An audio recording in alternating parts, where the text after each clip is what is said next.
conditionner mon ischio pour qu'il arrive à bosser, enfin, conditionner l'autre ischio. Je sais pas.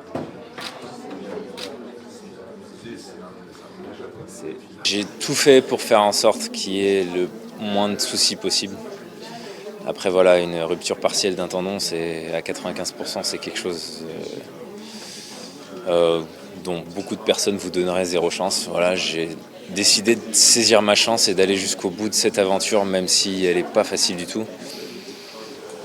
Voilà, aujourd'hui, ça fait 3 semaines que j'ai fait mon deuil sur ce que j'espérais à Paris. Donc aujourd'hui, je suis devant vous. Je veux qu'une chose, c'est être devant le public français. Je vis avec les Jeux de Paris depuis 1000 ans. Depuis 8 ans, pardon. Et c'était un rêve. Et même pas un rêve de gosse, parce que je m'imaginais pas étant gosse faire les Jeux, avoir des médailles et faire les Jeux à la maison avec un potentiel médaille.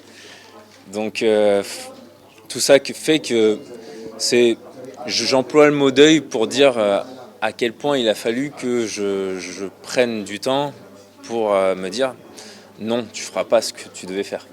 Parce que même si ça passe aux 100 mètres, etc., je vais faire les ailes de la mauvaise jambe parce que je peux absolument pas faire de la bonne jambe, c'est sûr et certain. Franchement, plus le décathlon et l'approche, j'ai l'impression que je suis en vacances.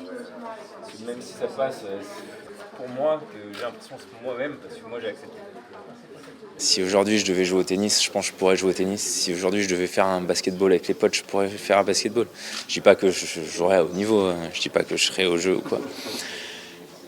Mais c'est du décathlon, c'est 10 épreuves à fond.